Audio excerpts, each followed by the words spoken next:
मोहम्मद गौरी ने महादेव को लूटा और इन डुप्लीकेट कालनेमियों ने राम को ही लूट लिया। मोहम्मद गौरी ने 17 बार आक्रमण किया था और यहाँ सीसीटीवी कैमरा बता रहा है कि 45 दिन में 70 बार इन लोगों ने चोरी की है। इस अयोध्या में रामलला को आना था, वो अयोध्या ही समाप्त कर दी इन लोगों ने। आरएसएस बतावे कितने मंदिर उसने बनवाए, विश्व हिंदू परिषद बतावे कि कितने मंदिर बनवाने का उसके पास अनुभव है। इन कालनेमियों ने राम को छला। अभी तक मोदी जन्मभूमि का उद्घाटन किए थे, अब राम लला इनकी चोरी का उद्घाटन किए हैं। इनके ऊपर राष्ट्रद्रोह का मुकदमा लगना चाहिए। ट्रस्ट को नष्ट किया जाए जिसने राम के प्यारे अयोध्या वासियों को कष्ट दिया है।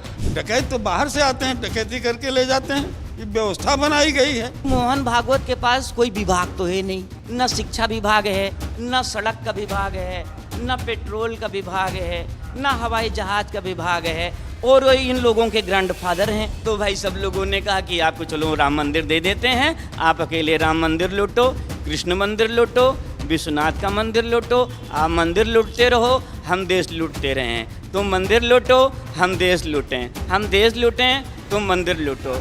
नमस्कार, बहुत स्वागत है आप सभी का। मैं बीते कई दिनों से अयोध्या में हूँ और जिस तरह से भगवान राम के मंदिर में ट्रस्ट के लोगों के द्वारा चढ़ावे पर डकैती की गई है, उसको लेकर साधु संत समाज, अयोध्या के तमाम आम लोगों से बातचीत कर रहा हूं और आपको ये दिखाने और समझाने की कोशिश कर रहा हूं कि जो लोग राम के नाम पर राजनीति करते थे, राम राम करते थे, उन्होंने राम भगवान को जो है एक मोहरा बनाकर और किस तरह से हमारी आस्था पर ठेस पहुंचाई है और भगवान राम के चंदे के पैसे को लूटा है। इस वक्त मैं अयोध्या में मौजूद हूँ और तमाम साधु संत और सन्यासी मेरे साथ बातचीत करने के लिए बैठे हैं और चर्चा की शुरुआत मैं करूँगा दिलीप दास जी महाराज जी के साथ, जो इस पूरे मामले पे बड़ी मुखरता से बोल रहे हैं और जिस तरह से चंदा चोरी हो रही है उसको लेकर भी वो अपनी मुखर आवाज़ जो है वो उठा रहे हैं। महाराज जी प्रणाम, बहुत बहुत स्वागत है आपका।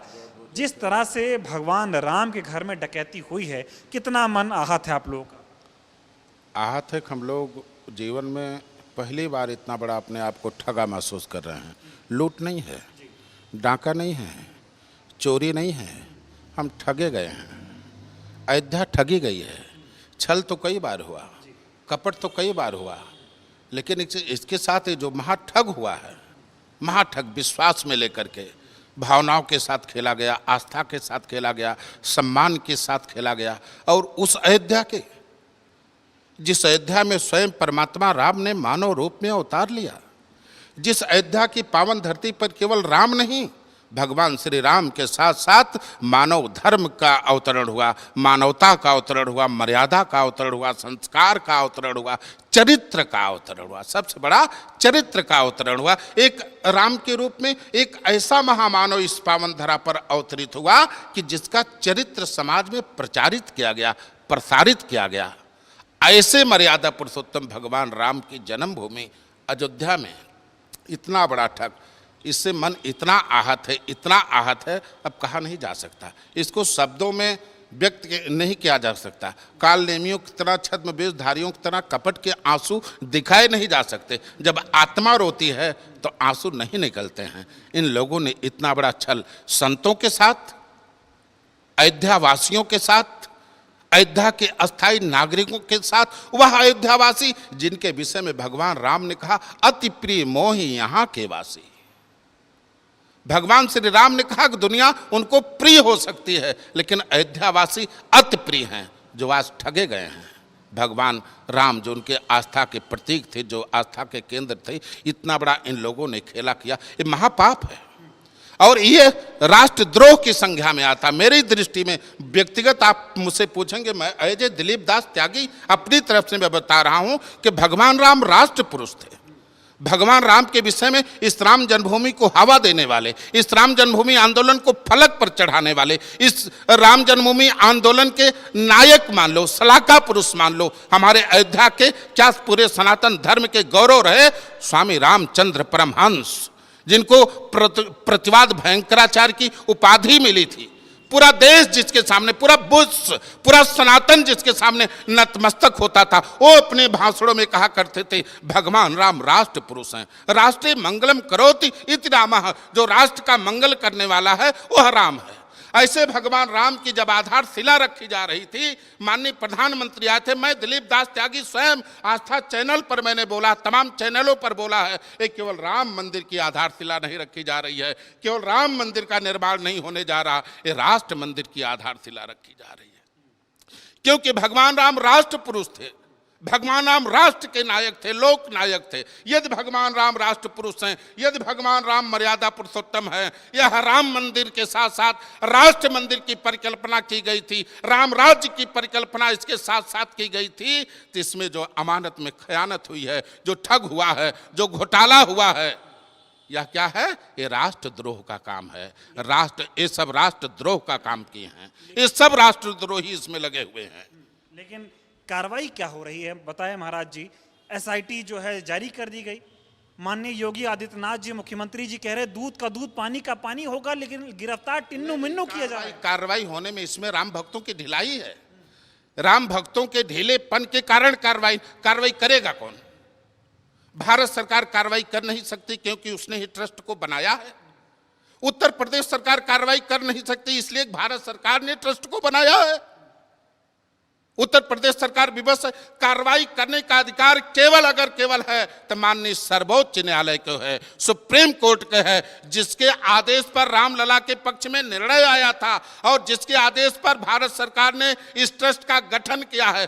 कार्रवाई करने का अधिकार उसी को, अभी कोई राम भक्त सुप्रीम कोर्ट पहुंचा ही नहीं, अभी कोई सुप्रीम कोर्ट जाएगा ही नहीं, पहुंच ही नहीं पाया है। लोग अभी तैयारी कर रहे हैं, कौन देखो आगे पहुंचता है। सुप्रीम कोर्ट के पास जब पहुंचेंगे तब न सुप्रीम कोर्ट संज्ञान में लेगा। लेकिन सवाल ये है महाराज जी कि जब तमाम टीवी चैनलों पर ये दिखाया जा रहा है कि तमाम कांच भुसुंडी चोरी हुआ, सोना जेवरात भगवान के आभूषण चोरी हुए, तमाम जमीनों की खरीद फरोख्त हुई, 2 करोड़ की जमीन खरीदी गई, बेच दी गई। छोड़ो अमन जी, धन की चोरी हुई, इसकी चोरी हुई, इसका घोटाला, राम जन्मभूमि की मिट्टी खोद कर बेच दी गई।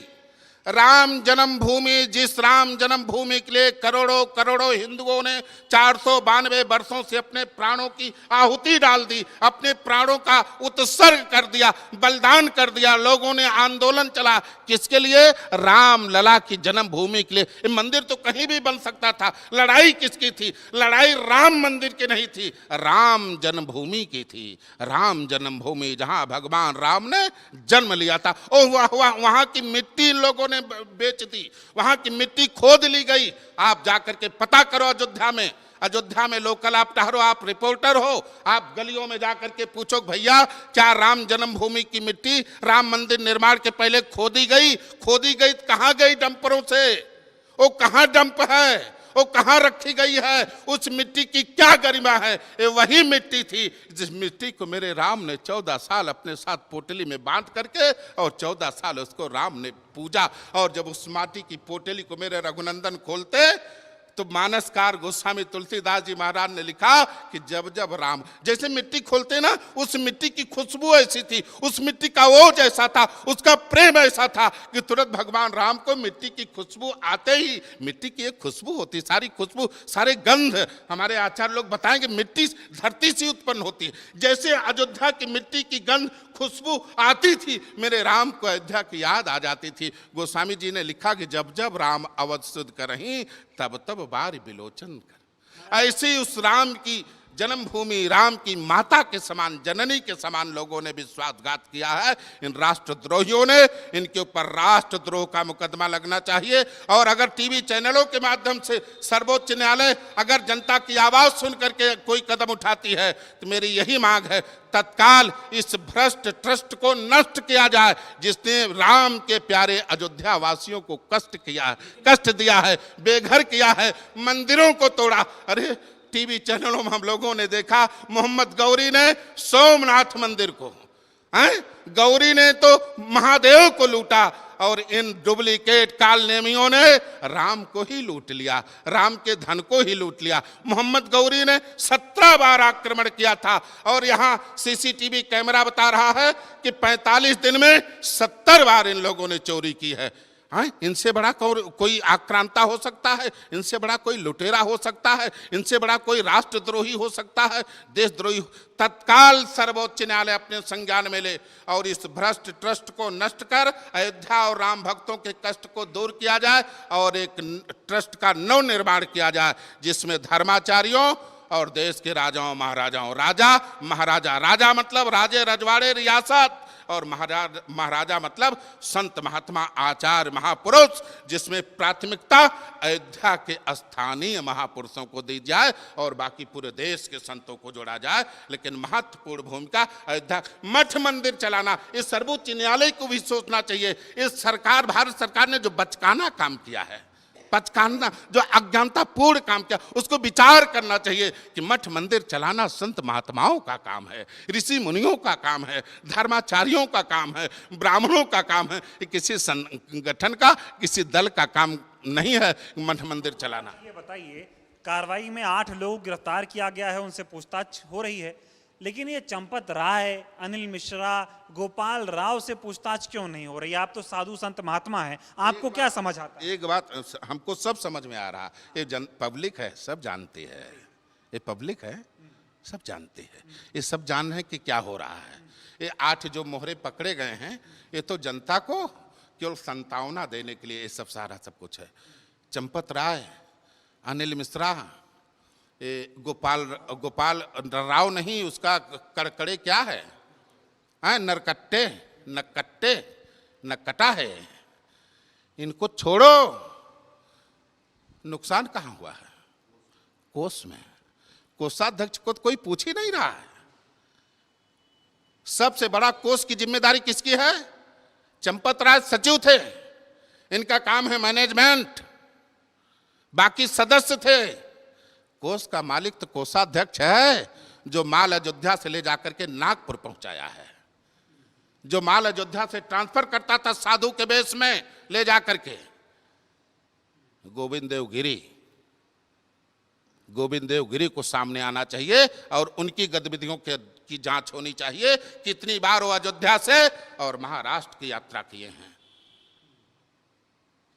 इसमें गोविंद देव गिरी पूरा, कुल मिला के पूरा ट्रस्ट ही भ्रष्ट है। महाराज जी, ये कैसे हो गया ये बताइए? मोदी जी ने ना किसी कार सेवक को ट्रस्ट में रखा, ना साधु संत महात्मा को रखा किसको? आरएसएस, विश्व हिंदू परिषद के अपने करीबियों को। योगी जी हफ्ते में 2-2 बार दर्शन करने आते थे। चंपत राय को पारितोषिक दिया गया है। पारितोषिक पूछो कौन सा? पारितोषिक तोगड़िया को इस संगठन से दूर करने के लिए, तोगड़िया को विश्व हिंदू परिषद से बाहर का रास्ता दिखवाने के लिए और अयोध्या के संतों को एन केन प्रकारेण मैनेज करने के लिए चंपत राय को विश्व हिंदू परिषद का अंतर्राष्ट्रीय उपाध्यक्ष और राम जन्मभूमि तीर्थ क्षेत्र ट्रस्ट का सचिव केवल पारितोषिक के रूप में दिया गया है कि इन्होंने इतना बड़ा काम अपने आकाओं के लिए किया है। कितना मन दुखद है महाराज जी। कहते थे हम राम को लाए हैं, हमने अयोध्या को बदल दिया, अयोध्या में कुछ नहीं था, जो किया सब हमने किया। लेकिन क्या इसलिए किया था कि लूट के भाग जाओगे? हाँ, तो इसीलिए तो किया, तो सब आ गया ना। सबसे ज्यादा इनका दोष क्या है जानते हैं आप? हमारे भगवान को सब कुछ स्वीकार है अमन जी। मेरे भगवान को आपकी जितनी भी भक्ति, जैसी भी यथाशक्ति तथा भक्ति, सब कुछ भगवान को स्वीकार है। भगवान आपके सारे अपराध भी क्षम्य कर देते हैं। हमारे रघुनंदन तो यहाँ तक कहते हैं भगवान राम, कोटि विप्र बदल आगे जाहू, आए शरण तजो नहीं ताहू। अब आप हमारे भगवान राम की दयालुता देखो ना। उनका परम शत्रु रावण, उसका छोटा भाई विभीषण आता है तो भगवान राम उसको अपने शरण में ले लेते हैं। भगवान राम शरणागत वत्सल है। भगवान राम कुपित क्यों हो गए, भंडा क्यों फूट गया? क्योंकि चंपत राय ने अभिमान दिखाया। आप तस्वीरों को निकालिए, फोटो वायरल हो रही, मैंने देखा, बड़ी ग्लानि हुई। चंपत राय से उंगली दिखा रहा है और योगी आदित्यनाथ ऐसे साधु अपनी साधुता का प्रदर्शन करते हुए हाथ जोड़कर ऐसे लग रहा, जी भाई साहब, जी भाई साहब, जी भाई साहब कर। लगता है चंपत राय पे चंपत राय का अभिमान, संतों का आत्मसमर्पण, संतों को उनके सामने झुक जाना, अयोध्या को झुक जाना और राम मंदिर में अथाह अकूत संपत्ति का आ जाना चंपत राय को इतना अभिमानी बना दिया कि चंपत राय भगवान राम की जो आत्मा है अयोध्या वासियों का अनादर करने लगे। और मेरे भगवान राम का जानते हो, जब भगवान राम ने बाली को मारा ना अमन जी, बाली को मारा तो बाली ने पूछा हमको क्यों मारा, तो भगवान राम ने कहा तूने ये गलती किया, कहा है तो मनुष्यों के लिए मर्यादा है, मैं तो पशु हूं, क्यों मारा। तब भगवान ने जानते हो अंतिम में क्या कहा, मूढ़ तो ही अतिशय अभिमाना, मूढ़ तो ही अतिशय अभिमाना और नारी सिखावस करिस न काना।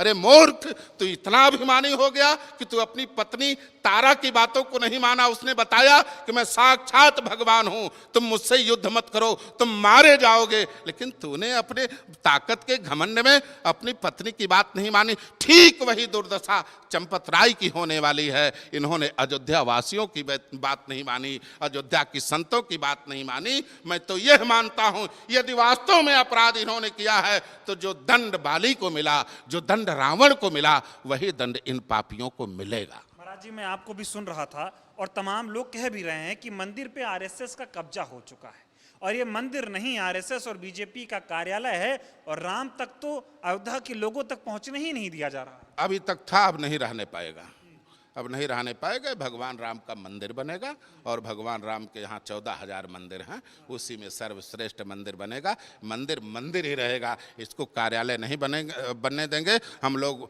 90-92 कितना फिर एक बार आंदोलन करेंगे। एक बार हमने राम मंदिर बनाने के लिए संतों ने हुंकार भरी थी, अब इन लुटेरों को भगाने के लिए हुंकार भरेंगे। राम मंदिर संतों का होगा, अयोध्या का होगा। मैं आपको वचन दे रहा हूं, जब तक मैं जीवित रहूंगा राम मंदिर संतों को दिला करके रहूंगा। राम मंदिर संतों का होगा, अयोध्या वासियों का होगा और इसका नेतृत्व करेंगे तो गैर राजनीतिक, गैर सरकारी राजे रजवाड़े करेंगे, बाकी और कोई नहीं। आखिरी की एक सवाल आपसे है, बाकी और लोगों से बातचीत करेंगे। ये बताएं, आप इस पे सहमत हैं कि नागपुर और गुजरात एकदम हावी हो चुका है और अयोध्या वासियों को नकारा जा रहा है? पूरे देश में, ये पूरे देश में अयोध्या तो इन लोगों ने टारगेट था, इनका लक्ष्य था, इनका इन्होंने योजना, ये कोई घटना नहीं घटी है, ये तो लीकेज हो गया। जैसे पेपर लीक होता ना अमन जी, वैसे बंटवारा लीक हो गया।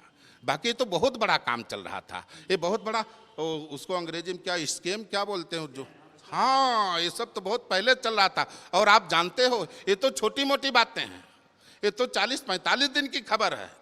विश्व की धरती इतिहास में वर्ल्ड ऑफ गिनीज बुक में सबसे बड़ा मानव मेला 2025 में तीर्थराज महाकुंभ। वैसे तो सदियों से लग रहा है, पर इतना बड़े, इतने विराट संख्या में, करोड़ों की संख्या में, अरबों की संख्या में मानव इकट्ठा हुए, ये पहली बार रहा। और ये भी आपको सच्चाई बता दूं, जो भी प्रयाग आया वो सब अयोध्या आए। 34 करोड़ लोग, कितने? 65 करोड़ मुख्यमंत्री ने कहा है जी, मुख्यमंत्री। हाँ, अयोध्या में चंपत राय ने बताया कि 35 करोड़ लोग आए। 35 करोड़, चलिए 35 करोड़ ही मान लेते हैं। 10 रुपए दिया हो कोई, आए? कोई 10 ही रुपए दिया हो तो जोड़ लीजिए आप। कोई 5 लाख भी दिया होगा, कोई 10 लाख हुआ होगा, उसमें आप मत जाइए।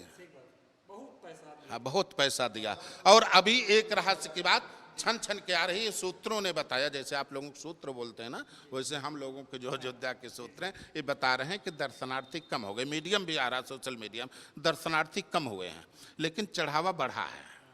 दर्शनार्थी कम हुए लेकिन चढ़ावा बढ़ा, इसका मतलब क्या है? दर्शनार्थी कम हुए, चढ़ावा बढ़ा, यानी चढ़ावा जो चोरी हो रहा था अब वो बचने लगा, इसलिए डबल हो गया चढ़ावा। इसका मतलब है कि लूट 1-2 लाख की नहीं हो रही थी, आधे आधे की हो रही थी। महाराज जी, ये बताएं, मोदी जी जब मंदिर बना, शिलान्यास हुआ, तो आपने कहा भी कि ये राष्ट्र मंदिर बन रहा था, उसका शिलान्यास करने आए थे। जब ध्वज लगा तब आए, प्राण प्रतिष्ठा में आए, लेकिन चोरी हो गई तो बोल नहीं रहे। बोल इसलिए नहीं रहे, पाप किया इन लोगों ने, असंवैधानिक अशास्त्रीय काम किया है। हमारे यहाँ कोई भी यज्ञ अनुष्ठान, सनातन धर्म, ये राष्ट्र का गौरव था, ये सनातन के गौरव का प्रतीक, मर्यादा का मंदिर रखा जा रहा था। जब अनुष्ठान में बैठा जाता, धर्म पत्नी के साथ बैठा जाता है।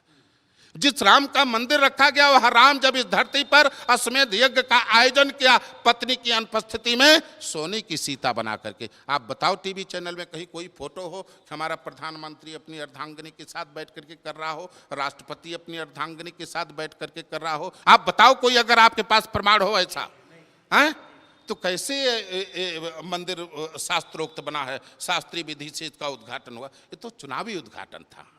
और देखो गलत हुआ। इसका परिणाम क्या रहा? इसका परिणाम रहा कि अयोध्या से राम जी ने इनको दंड दिया। अब ये आप समस्या देखो कि इनके कर्म और कुकर्म में हम अयोध्या वासी कैसे भोग रहे हैं। इनके साथ रहने के नाते, इनको अपने साथ रखने के नाते हम लोग कैसे भोग रहे हैं। 2024 में चुनाव हारे, पूरी अयोध्या की बदनामी हुई कि अयोध्या वालों ने नमक हरामी किया, अयोध्या वालों ने गद्दारी किया, अयोध्या वालों ने हरा दिया। जहां जहां गए हम लोग जवाब दिए।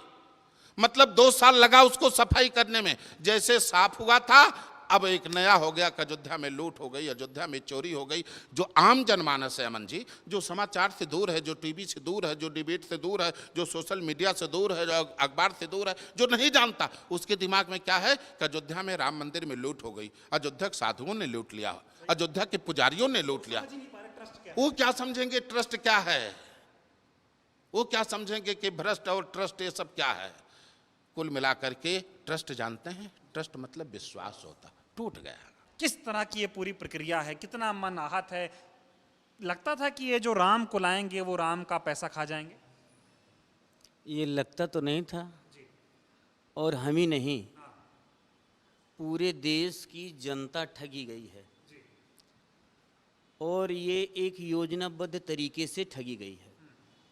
हम बचपन में शाखाओं में जाया करते थे, छोटे से थे, तो वहाँ बौद्धिक होता था, और बौद्धिक में नेता बनाना सिखाया जाता था। और सारी योजना उसमें यही बनती थी कि हम सरकार कैसे बनावें, ये सब आरएसएस के लोग हैं। और आरएसएस को ये शिक्षा मिलती है कि आप सुबह उठो, अगले के घर जाओ, वहीं चाय पियो, वहीं भोजन करो, वहीं भ्रष्टाचार करो, उन्हीं के बच्चों के साथ गलत काम करो। ये आरएसएस है। आरएसएस मतलब इतना काम, अपना खाना नहीं, दूसरे के यहाँ खाना है, दूसरे के यहाँ सोना है, और जहाँ खाना सोना है वहीं भ्रष्टाचार करना है, किचन तक घुस जाना है, और फिर अपनी मनमर्जी करना है। एक प्रक्रिया, एक घर से दूसरे घर, दूसरे घर से तीसरे घर होते होते ये पूरे देश पे छा गई। उन्होंने पूरे देश को कब्जा कर लिया। और गांव की, शहर की अपनी जो भारतीय जनता है, पार्टी नहीं, जो भारतीय जनता है, ये भोली है। और ये लोग बौद्धिक हैं। भोली जनता को योजनाबद्ध तरीके से फंसाया गया, अपने जाल में लिया गया। राम की भक्ति दिखा के, फर्जी चंदन लगा के, फर्जी रुमाल तौलिया ओढ़ करके, साधु का वेश बना करके, ये इस तरीके से पूरे देश में, जो जोगी जी ने कहा ना कुछ दिनों पहले, कालनेमी कौन है, तब जोगी जी से कौन कहे भैया कि आपके आसपास में सारे कालनेमी ही हैं, आप पहचानो। आप पहचान नहीं पा रहे हो। आप परम पूज्य जो भगवान सदृश संत हैं, संतों को आप कालनेमी कह रहे हो। आप कैसे संत हो? एक संत दूसरे संत को कालनेमी नहीं कह रहा। कालनेमी आपके आसपास में है, उन कालनेमियों की छाया में आप दुबके हो, और वो ऐसे आपको ढक लिए हैं कि कालनेमी आपको नजर ही नहीं आ रहे हैं महाराज। हाँ, कालनेमी तो वही सब लोग हैं। और इन कालनेमियों ने राम को छला। और कालनेमी का मतलब क्या है? राम को छलना नहीं, जानकारी बहुत है। होत महारन रावण राम ही जिति हैं, राम न संशय यहाँ। कथा बहुत सुंदर कहते हैं, लेकिन छल किन के साथ करते हैं? राम भक्त के साथ। क्या? हनुमान के साथ। जो राम का भक्त है उसके साथ जो छल करता है वह कालनेमी है। समझ रहे हैं? तो ये तो योजनाबद्ध तरीके से पूरे देश को लूटा। और पूरे देश का मंदिर राम मंदिर है, राम मंदिर को लूटा, खूब बढ़िया से लूटा। अच्छे से लूटा, सब चंपत किया, और इस समय चंपत कहाँ है ये भी पता नहीं है। गोपाल जी मंदिर में कभी कभी नजर आ जाते हैं, लेकिन भैया इतने बेशर्म हैं कि इनको शर्म कभी ना आई थी ना आएगी। ये पता नहीं किस वंश के हैं, निर्वंशी। ये सारे के तो सारे निर्वंशी हैं, क्या समझे, टोटल के टोटल निर्वंशी हैं। और जो वंश वाले भी हैं वो भी निर्वंशी हो जाएंगे, उनसे ऐसा पाप करवाया जा रहा है। क्या, जैसे धर्मेंद्र प्रधान हैं तो और ये सब लोग हैं, क्या समझे, जो जहाँ है वहीं लूट रहा है, जो जहाँ है वहीं लूट रहा है। अब बात ये है कि मोहन भागवत के पास कोई विभाग तो है नहीं, न शिक्षा विभाग है, न सड़क का विभाग है, न पेट्रोल का विभाग है, न हवाई जहाज का विभाग है। और इन लोगों के ग्रैंडफादर हैं, वो कैसे लूटें। तो भाई सब लोगों ने कहा कि आपको चलो राम मंदिर दे देते हैं, आप अकेले राम मंदिर लूटो, कृष्ण मंदिर लूटो, विश्वनाथ का मंदिर लूटो, आप मंदिर लूटते रहो, हम देश लूटते रहें। तुम मंदिर लूटो, हम देश लूटें, हम देश लूटें, तुम मंदिर लूटो। तुम मेरे चुनाव में मदद करो, तुम चोरी पकड़े जाओगे तो हम तुमको बचा लेंगे, क्यों सरकार मेरी है, मैं तुमको बचाऊंगा, तुम हमको बचाओ, हम तुमको बचाएंगे, तुम हमको बचाओ। यही खेल चल रहा है। और भारत की जनता निसहाय है। रामलला से ही हम लोगों का निवेदन है कि वही निर्णय करें इसका। भैया अच्छी बात यह है कि ये सारी चीज साधु संत समाज समझ रहा है। साधु समाज पहले नहीं समझा भैया। हाँ, पहले तो साधु तो भोला होता है ना, पर दुख सहाय संत सुपनीता। दूसरे के दुखों देख करके संत दुखी हो जाते हैं। संतों के पास अपना कोई दुख नहीं होता है। तो ये लोग आते रोते। चंपत जी शुरू में आए तो मैंने देखा था चंपत जी को, क्या समझे, इस मंदिर से उस मंदिर, उस मंदिर से उस मंदिर। पहले संतों के चरणों में चंपत बैठते थे। फिर एक दिन मैंने देखा कि ये राम वल्लभा कुंज पास में मेरे है, वहाँ चंपत जी ने चिट्ठी बंटवाई थी कि मतलब वहाँ सभा होने वाली। मैं जाके देखा छिप करके ना, तो भैया वहाँ स्थिति ये थी कि बड़े बड़े संत, बड़े बड़े महंत, बड़े बड़े महामंडलेश्वर सब महाराज चंपत के चरणों में बैठे थे, चंपत की चाटुकारिता कर रहे थे। कैसे संत हैं मुझको समझ में नहीं आता है। गोविंदाचार्य जी कैसे संत हैं ये समझ में मुझको नहीं आता है। झूठा चम्मच लेकर के साधु के बीच में खड़ा है। अरे मोदी कोई भगवान है? जनता ने वोट दिया है तब वो मोदी मोदी है। नहीं, मोदी को ऐसे कर दो, खाने को दाने नहीं है उसके यहाँ। वो तो बताता मैं चाय बेचता था ना, आज भी चाय बेचने की हालत नहीं है। लेकिन जनता कृपालु ही, जनता राजा है, जनता भगवान, जनता जनार्दन है, जनता जनार्दन है। जब भगवान की कृपा हो गई, जनता की कृपा हो गई तो राज पद पा गए। अब उधर वो घोंट रहे हैं, इधर ये घोंट रहे हैं। महाराज जी ये बताए, लेकिन ये तो कहते थे हम राम को लाए हैं। हाँ, तो राम को तो ये ले ही आए हैं। हाँ, ये राम को ले आए हैं इसलिए कि ये पूरा सोच जाए महाराज, समझ रहे हैं। राम को ये क्या लाएंगे? राम जी तो इनका उद्घाटन किए हैं, ये अभी तक मोदी जन्मभूमि का उद्घाटन किए थे। अब राम लला इनकी चोरी का उद्घाटन किए हैं कि अब पूरी देश की जनता समझ जाओ मेरे भैया कि अगर सरकार नहीं बदले, इनको तुम ऐसे वोट देते रहोगे तो ऐसे तुमको ठगते रहेंगे। के साथ होना क्या चाहिए ये बताइए। इनके साथ में तो होना चाहिए यही भैया, उतना सामर्थ्य भगवान ने नहीं दिया है। नहीं पैसा खर्चा करके जूता खरीदते बढ़िया शानदार, और जैसे कोई बीजेपी कहता कि मैं बीजेपी का भगत हूँ, 20 जूता उसको मारते वो सही हो जाता। और जब तक नागरिक नहीं सुधरेगा, राजा नहीं सुधरेगा, क्योंकि नागरिक ही राजा है।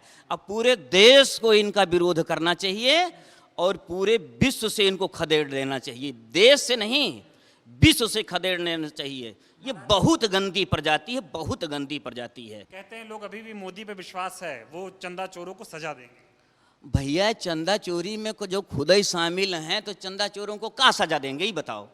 हाँ, सजा नहीं मिलेगी, सजा किसी को नहीं मिलेगी, सब बचाए जाएंगे और बहुत ज़्यादा जनता दबाव देगी तो 2-4 जो लंपट टाइप के हैं इन लोगों को सजा दे के अपने बरी हो जाएंगे। संत समाज अयोध्या इनको सजा देगा नहीं देगा? साधु समाज का सजा देगा भैया, सब गरीब संत हैं, किसी को खाने को, किसी को नहाने को है, किसी को खाने नहाने को दोनों नहीं है, तो ये लोग क्या सजा देंगे? देश की जनता इनको सजा देगी, भगवान सजा दिलाएंगे इनको। कितना नाराज हैं आप लोग और क्या कहना चाहेंगे?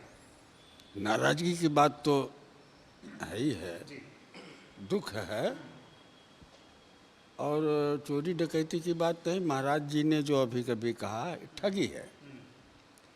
ठगी का माहौल बनाया जाता है, चोरी डकैती के लिए मौका देखा जाता है और ठगी के लिए माहौल बनाया जाता है। ये एकदम नियोजित ठगी है। भगवान को जो दर्शनार्थी जाते हैं, भक्त बन के जाते हैं, भगवान को हमको क्या अर्पित करना है, इसका कोई विचार होता होगा? गीता में भगवान श्री कृष्ण ने कहा है, पत्रम पुष्पम फलम तोयम यो मे भक्त्या प्रयच्छति। हमको क्या क्या चढ़ेगा? पत्र, पुष्प, फल, तो माने जल। शंकर भगवान की प्रधानता होगी तो जल, भगवान विष्णु की प्रधानता होगी तो तुलसी पत्र। पुष्प तो सब में चढ़ेगा। ब्रह्मा की तो पूजा होती नहीं है, एक ही जगह होती है, तो ब्रह्मा के छोड़कर तीसरी पूजा किसकी होती? शक्ति की होती है। शक्ति में फल, कौन सा फल? नारकेल, नारियल। आपने देखा होगा जहाँ देवी का स्थान होता है नारियल चढ़ता है, शिव जी का स्थान होता है जल चढ़ता है। यहाँ पर क्या चढ़ता है? यहाँ पर ना आप एक तुलसी का पत्ता चढ़ा सकते हैं, रामलला पे, और मंदिरों की बात नहीं करता हूँ, ना आप एक फल चढ़ा सकते हैं, ना फूलों का हार चढ़ा सकते हैं। आप केवल वही चीज़ चढ़ा सकते हैं जिसकी लूट हो सकती है, जिसका ठगी हो सकती है, केवल वही चढ़ा सकते हैं। भगवान को अर्पित करने की विधि क्या होती है? हनुमानगढ़ी या किसी मंदिर में आप जाइए, आप पुजारी को अर्पित करते हैं। पुजारी भगवान का प्रतिनिधि होता है। वो इसलिए देते हैं कि ये हमको मिलेगा इस भावना से, न्यौछावर की भावना से भी, इसलिए भी कि मिलेगा। हम बैंक में जावें और बैंक के कैशियर को ना देवें धन, वो हमारे खाते में जुड़ेगा? नहीं जुड़ेगा। ये तो ऐसे हो रहा है, ऐसा बना दिया गया कि दान पात्र में डाल करके चले जा रहे हो। ये क्यों ऐसा हो रहा है? भगवान को तो हम कुछ अर्पित ही नहीं कर सकते हैं। आप करके देखें, आप वहाँ थोड़ी देर रुक करके कोई स्तुति नहीं सुना सकते हैं भगवान को। ये हाल है राम मंदिर। आप कोई अयोध्यावासी भगवान का दर्शन करने कम से कम श्री राम जन्मभूमि के मंदिर पर तो नहीं ही जाता है।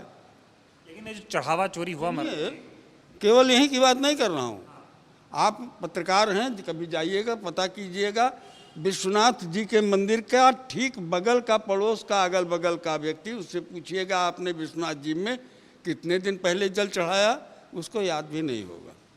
ठीक यही दशा मथुरा कृष्ण जन्मभूमि के बाहर से तो तमाम लोग आएंगे हजारों की संख्या में, लेकिन कोई मथुरावासी नहीं जाता। ऐसे अयोध्या में नित्य हजारों लाखों व्यक्ति आ रहे हैं, अयोध्यावासी कोई नहीं जाता। जबकि परंपरा थी कि अयोध्या के, उस समय अयोध्या छोटी थी 90 के पहले, लेकिन फिर भी कम से कम 10,000 साधु नित्य दर्शन करते थे।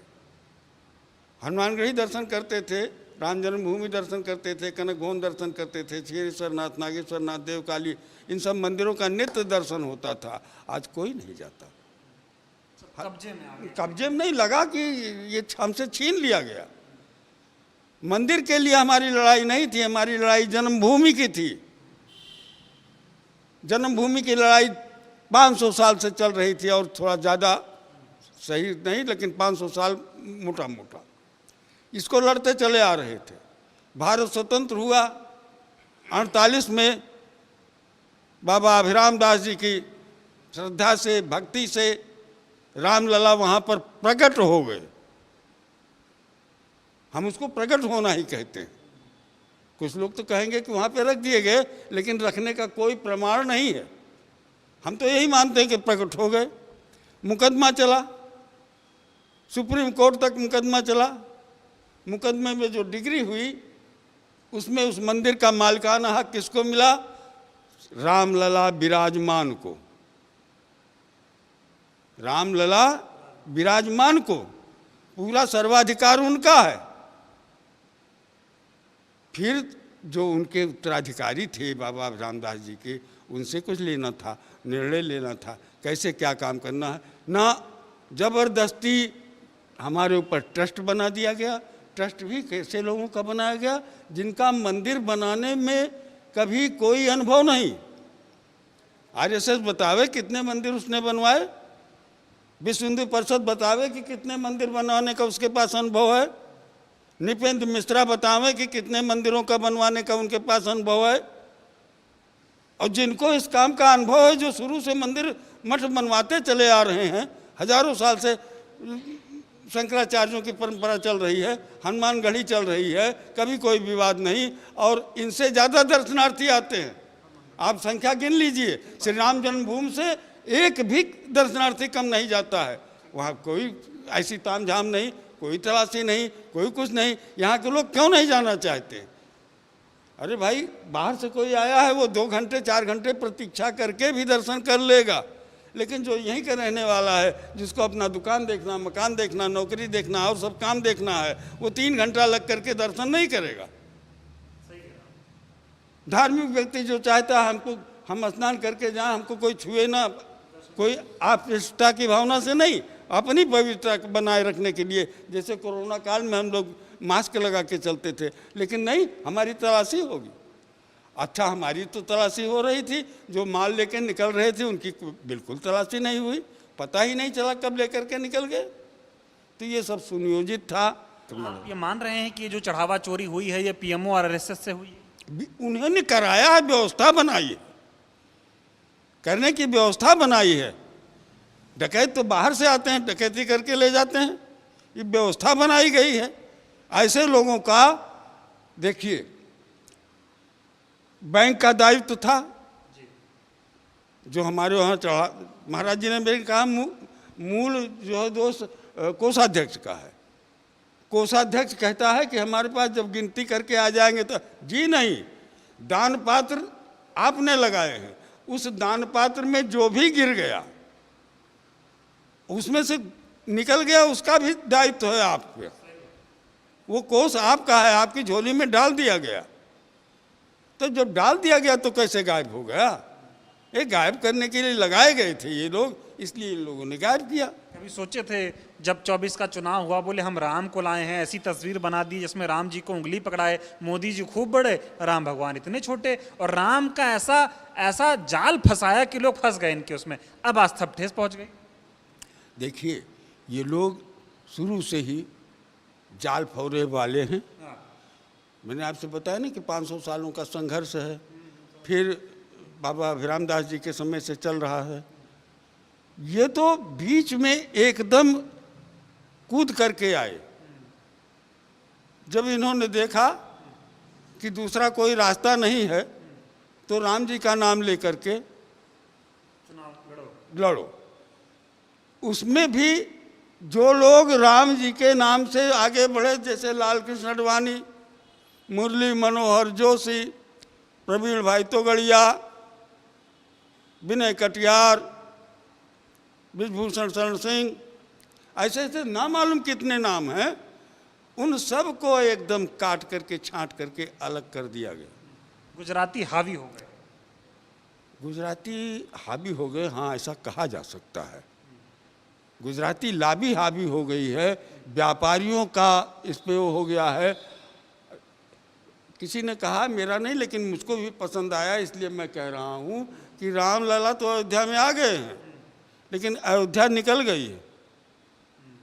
जो जिस अयोध्या में रामलला को आना था, वो अयोध्या ही समाप्त कर दी इन लोगों ने। अब चारों तरफ उडुपी का, कर्नाटक का, कहाँ का बड़े बड़े होटल, बड़े बड़े वो, यहाँ पे तो मंदिरों में आते थे लोग, निःशुल्क रहते थे, निःशुल्क भोजन भी मिलता था मंदिर में, दर्शन करते थे, इनकी इच्छा होती थी कुछ देते थे। उसको व्यवसाय का अड्डा बना दिया। ये निश्चित रूप से ये ठीक है, आखिरी सवाल महाराज जी, ये चंपत राय, गोपाल राव, अनिल मिश्रा, इन सबको आपको लगता है मोदी जी बचा रहे हैं, कार्रवाई नहीं होने दे रहे हैं? क्योंकि ट्रस्ट उन्होंने बनाया, उन्होंने लोगों को बैठाया, अब इन पे कोई कार्रवाई नहीं हो रही है। सवाल एक ये। दूसरा सवाल ये कि आप भी मान रहे हैं कि ये जो राम मंदिर है ये आरएसएस बीजेपी का दफ्तर बनता जा रहा है? देखें, पहले कहा गया मुलायम सिंह ने गोली चलवाई, फिर बीच में निकला कि गोली नृपेंद्र मिश्रा के आदेश से चली, गृह सचिव थे। इन्होंने देखा कि जो व्यक्ति मुलायम सिंह के कहने पर गोली तक चलवा सकता है वो कोई भी नाजायज कार्य हमारे कहने से करेगा। जो गोली तक चलवा सकता है हमारे कहने पर कोई भी नाजायज कार्य करेगा। नहीं तो मैंने बताया ना कि कोई पूर्व का अनुभव हो इनका मंदिर मैनेजमेंट का, मंदिर बनवाने का, तो लगा दिए जाते। नौकरशाह ही तो थे। और पुराने पुराने रिटायर्ड जिनको सरकार ने सैद्धांतिक रूप से मान लिया गया कि अब इनकी उम्र काम करने लायक नहीं रह गई और उनको रिटायर कर दिया गया, उनको फिर ला करके अनुकंपा उनके ऊपर दिखाया जा रहा है, तो वो निश्चित रूप से आपके ऊपर अनुकंपा करेंगे। आप ये बताएं, आखिरी सवाल, कि बीजेपी आरएसएस का कब्जा हो गया है क्या राम पर? पूरा कब्जा हो गया है। एक छोटा सा ड्राइवर, चपरासी टाइप के लोग, हाँ, वो इतने बड़े दायित्व में लग गए, वाकी टाकी लेकर घूम रहे हैं, पुलिस का वायरलेस सेट लेकर घूम रहे हैं, निश्चित कर रहे हैं कौन सी गाड़ी कहाँ से आएगी, कहाँ से नहीं आएगी। नित्य जो है किसी न किसी वीआईपी का दौरा लगा रहता है, उसकी वजह से हमारे अयोध्या को क्या क्या पीड़ाएं भोगनी पड़ी। करीब लंबी वार्ता हो गई है और उसको लोग देखेंगे भी, तो आप सोचिए किस तरह से साधु संत नाराज है और कितना परेशान है।